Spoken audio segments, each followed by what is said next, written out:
Alors sortez vos calculatrices, on va parler de comment estimer les travaux comme un pro. Tout investisseur sait qu'il doit à un moment donné ou à un autre réaliser des travaux. Mais comment faire pour estimer correctement le coût de ces travaux? Parce que le problème, c'est que si vous ratez votre estimation, vous allez soit devoir retourner à votre banque pour réemprunter, soit réemprunter auprès d'un organisme de crédit, ou soit mettre de l'argent de votre poche. Donc ça va modifier la rentabilité de votre projet. Comment faire pour s'y retrouver? C'est ce qu'on va voir dans cette vidéo.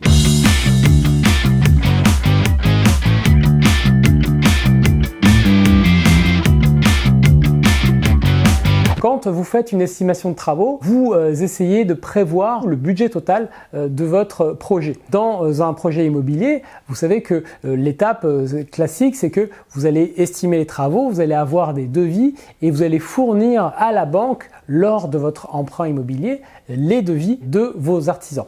Alors une première astuce que je peux vous partager ici, c'est de ne pas fournir à la banque les devis les moins chers. Tout simplement pour garder une marge de sécurité si jamais les travaux dépassent un petit peu le montant qu'ont prévu les devis les moins chers. En fournissant les devis les plus chers, eh bien, vous emprunterez un budget de travaux plus important potentiellement.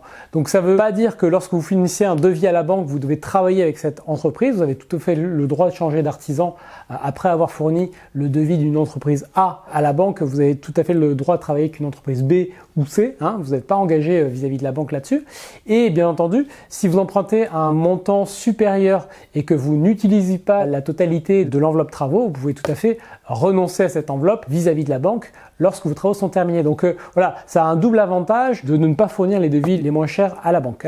Donc voilà, lorsque vous montez votre dossier, pensez bien à ça parce que ça peut vous sauver la mise lorsqu'il y a des surprises.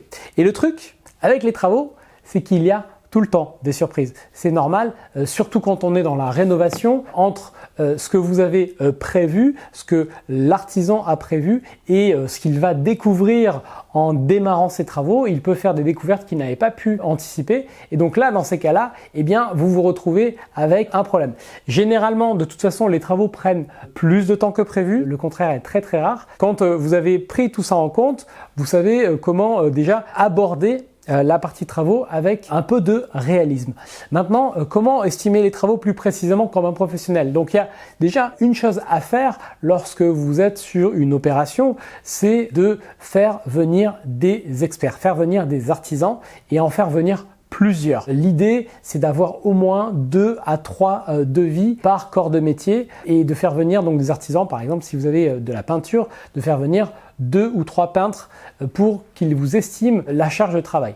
Bien entendu, dans l'estimation, il y a déjà une part de qu'est-ce qui est à réaliser et il faut que les artisans partent sur la même base, c'est-à-dire que si on prend l'exemple de la peinture, qu'ils partent sur la même qualité de peinture, la même qualité de finition pour pouvoir comparer les devis parce qu'évidemment il est très facile d'avoir des prix plus bas si vous baissez énormément la qualité et si vous baissez tout simplement le temps que va passer l'artisan. Donc déjà ça c'est le premier point. Faites des devis à travaux équivalents. L'idée c'est de faire donc comme ça plusieurs devis pour pouvoir comparer les situations et comparer les différentes approches.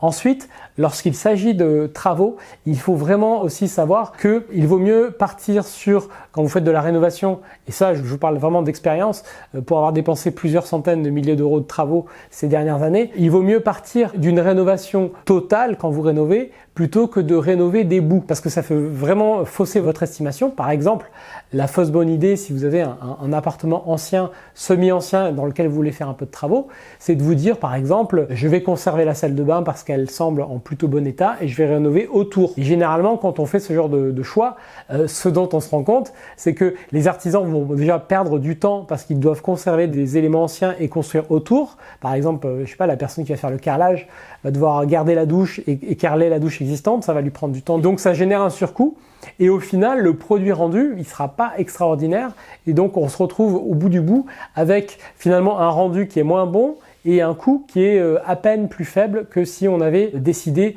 de repartir de zéro. Donc ça, c'est aussi un point sur lequel j'attire votre attention parce que des artisans peuvent, pour minorer leur devis et pour aussi peut-être réduire le temps qu'ils y passent et parce que peut-être qu'ils ont d'autres choses derrière et arriver à caser votre chantier, eh bien vous dire finalement on va garder cette partie-là pour aller plus vite, vous regardez c'est pas trop abîmé. Le truc quand ils font ça, c'est que vous pensez faire une bonne affaire parce que vous vous dites bah oui ça me fait baisser un peu mes coûts et c'est vrai que la salle de bain est pas si mal. En réalité, je vous dis au bout du bout, c'est pas forcément une très bonne idée. Donc ça, c'est aussi un point de vigilance que je vous partage. Donc une fois que vous avez fait ces différents devis, que vous les avez fait correctement en estimant vraiment les travaux de A à Z, vous allez pouvoir déjà affiner votre œil d'investisseur.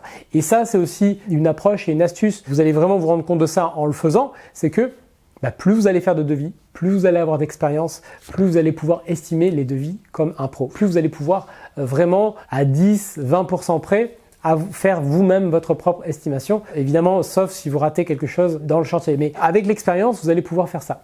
Vous allez aussi gagner beaucoup en précision si vous parlez de vos devis avec d'autres investisseurs. Si vous partagez les devis que vous avez eus, les travaux que vous allez à faire et pouvoir aussi également prendre des repères en termes de prix. Parce que c'est aussi un point qui est souvent pénalisant, qui est souvent un petit peu d'ailleurs dérangeant quand on investit au début, c'est que on n'a pas de repères. On ne sait pas combien coûte un peintre véritablement à l'heure, combien ça coûte un carreleur véritablement à l'heure, indépendamment des matériaux, parce que on se rend compte quand on fait les travaux que les matériaux ne représentent pas du tout la plus grande partie du coût d'un devis. La plus grande partie, c'est quand même le temps passé, la main d'œuvre. Ça fait partie des choses aussi que vous allez apprendre à faire.